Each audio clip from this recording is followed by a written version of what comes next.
Hello students, this is Divyansh Sharma और practical learning पे based एक और वीडियो आज मैं आपके लिए लेके आया हूँ। ये वीडियो थोड़ी सी खास है क्योंकि इसमें आपको एक्स्ट्रा नॉलेज में देने वाला हूँ, है ना। जैसे कि लास्ट टू हमने वीडियोस में, एक में हमने साइकिल के टायर से चीज़ों को समझा, एक में हमने चार्जर के अंदर के पार्ट्स को समझा। आज मैं थोड़ी सी एक लेवल ऊपर बात करने वाला हूँ और बात करने वाला हूँ डिमांड ऑफ फ्यूचर की या डिमांड ऑफ प्रेजेंट की। ठीक है, तो जैसा कि आपको इस वक्त आसपास में दिख रहा है कि जो प्रॉब्लम्स हैं वो टेक्नोलॉजी रिलेटेड काफ़ी हो गई हैं, है ना। तो टेक्नोलॉजी से आपको और ज़्यादा रिलेशन बनाना पड़ेगा आगे जाके। पहले ये होता था कि हम सिर्फ किताबें पढ़ लेते थे, एग्जाम्स एंट्रेंस क्लियर कर लेते थे तो काम चल जाता था।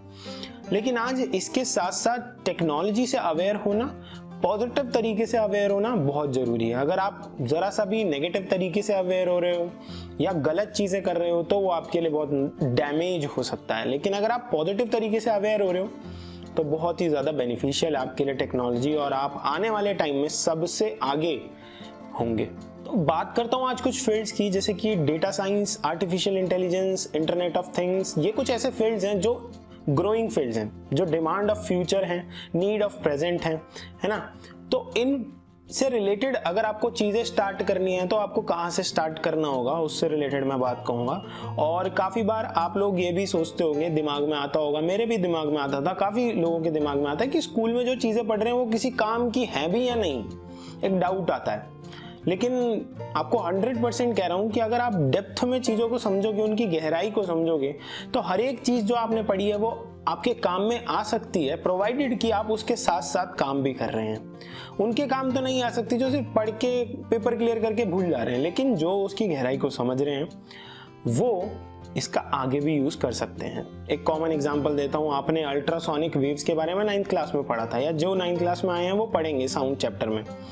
तो उसकी अलग अलग एप्लीकेशंस पढ़े, है ना। और उसमें एक एप्लीकेशन ये है कि भाई मेजर जो एप्लीकेशन है वो ट्रांसमिशन ऑफ अल्ट्रासोनिक वेव्स और रिसीविंग ऑफ अल्ट्रासोनिक वेव्स। इससे हम डिस्टेंस कैलकुलेट कर लेते हैं अपने हर्डल का, या शिप अगर चल रहा है पानी में तो नीचे डेप्थ में कितनी डेप्थ पे हर्डल आ रही है वो हम कैलकुलेट कर लेते हैं, है ना। अब अल्ट्रासोनिक वेव्स को एमिट करने के लिए क्या यूज होता है, तो अल्ट्रासोनिक वेव्स को एमिट करने के लिए यूज होता है ये अल्ट्रासोनिक सेंसर, है ना। ये जो अल्ट्रासोनिक सेंसर है ये अल्ट्रासोनिक वेव्स को एमिट करने के लिए यूज होता है, और एक साइड से ट्रांसमिशन होता है, एक साइड से रिसीविंग होती है। ठीक है, इसे हम कहते हैं सेंसर। इसी तरीके से आपके जो मोबाइल फोन है उसमें ब्लूटूथ इनेबल होता है, वाईफाई इनेबल होता है, मोशन आपका डिटेक्ट होता है। तो ये सारी चीजें कैसे हो रही हैं, ये सारी चीजें सेंसर्स के थ्रू हो रही हैं। ठीक है, अभी आपने कोविड-19 में जो थर्मोमीटर का यूज हो रहा है उसमें भी आप देखेंगे तो उसमें इंफ्रारेड थर्मोमीटर्स का यूज हो रहा है, इंफ्रारेड वेव्स का काफी यूज हो रहा है। वो किस प्रिंसिपल पे काम करते हैं, तो आप ऊपर एक लिंक आ रहा होगा आपका, उस पर जाके देखो, उसमें आपको डिटेल समझ में आएंगी उस थर्मोमीटर के बारे में। मैं बात कर रहा हूँ इस सेंसर की। तो ये सेंसर ट्रांसमिशन और रिसीविंग दोनों का काम कर रहा है, इसे कहेंगे अल्ट्रासोनिक सेंसर, है ना। तो ये अल्ट्रासोनिक सेंसर किसके कहने पे चलेगा, क्योंकि भाई एक तो हो गया इसको पावर दे दी, दूसरा इसको कमांड भी तो देनी पड़ेगी, है ना। तो किसके कहने पे चलेगा। अब ऐसी कौन सी चीज है, मेरे कहने पे तो नहीं चलेगा, है ना, किसी एक कंप्यूटराइज्ड डिवाइस के कहने पे ही चलेगा। तो ऐसी डिवाइस कौन सी होती है जिससे मैं सेंसर्स को कनेक्ट करता हूं, अल्ट्रासोनिक को कर दिया, ब्लूटूथ को कर दिया, मोशन डिटेक्शन को कर दिया, इंफ्रारेड सेंसर को कर दिया, इन सारे सेंसर्स को कनेक्ट कर दिया, और मैं पीछे से कमांड दिए जा रहा हूं उस कंप्यूटराइज्ड डिवाइस में, और ये सेंसर अपना काम कर रहे हैं। तो वो device, one of the device जो है वो मेरे पास है, और वो होता है एक माइक्रो कंट्रोलर, है ना। माइक्रो कंट्रोलर, माइक्रो मतलब स्मॉल, कंट्रोलर मतलब कंट्रोलिंग समथिंग। ठीक है, तो अब जैसे आपका कंप्यूटर है, कंप्यूटर सारे टास्क करता है ना, आप डिजाइनिंग भी कर लेते हो, गेमिंग भी कर लेते हो, फाइल्स भी बना लेते हो, लेक्चर भी ले लेते हो लाइव। लेकिन वॉशिंग मशीन से ऐसा हो सकता है क्या, नहीं। फ्रिज से हो सकता है क्या, नहीं। आपके सिक्योरिटी डिटेक्शन सिस्टम से ऐसा हो सकता है क्या, नहीं। वो सब क्या है, डेडिकेटेड डिवाइस है कि वॉशिंग मशीन का काम कपड़े धोना सुखाना, तो वो वही करेगी, है ना। रेफ्रिजरेटर का काम है रेफ्रिजरेशन मतलब कूलिंग करना, है ना, और आपके सामान को ठंडा रखना, तो वो वही करेगा और तो कुछ नहीं करेगा। तो ऐसी डिवाइसेस जो डेडिकेटेड काम करती हैं उनको हम माइक्रो कंट्रोलर से कंट्रोल करते हैं। This is micro controller.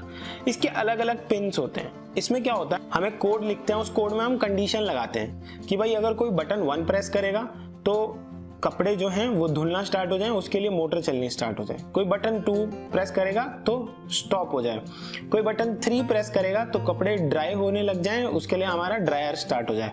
कोई बटन 4 प्रेस करेगा तो सब कुछ रुक जाए। समझ में आ रहा है कुछ? मतलब अलग अलग बटन्स का अलग अलग फंक्शन कौन डिसाइड करवाता है? ये माइक्रो कंट्रोलर। कमांड यहाँ से देते हैं, कमांडिंग ऑफिसर है ये हमारा, यहाँ से कमांड देते हैं। अब ये अल्ट्रासोनिक सेंसर को, अल्ट्रासोनिक सेंसर डिवाइस को हम इस माइक्रो कंट्रोलर से, आर्डुइनो से, इसका नाम है आर्डुइनो, इससे कनेक्ट करेंगे तो इससे हम कमांड देंगे और ये हमारा काम करेगा। लेट्स से कि मैं एक रोबोट बनाना चाहता हूँ जो लगभग मेरे पास अगर 20 सेंटीमीटर 25 सेंटीमीटर में कोई आ रही है चीज तो डिटेक्ट कर दे और सायरन बजा दे। तो इसमें कोड लिखूंगा जिसमें मैं डिस्टेंस की बात करूंगा कि अगर डिस्टेंस 25 सेंटीमीटर का है और अल्ट्रासोनिक कुछ डिटेक्ट कर रहा है तो मेरा बजर बज जाए।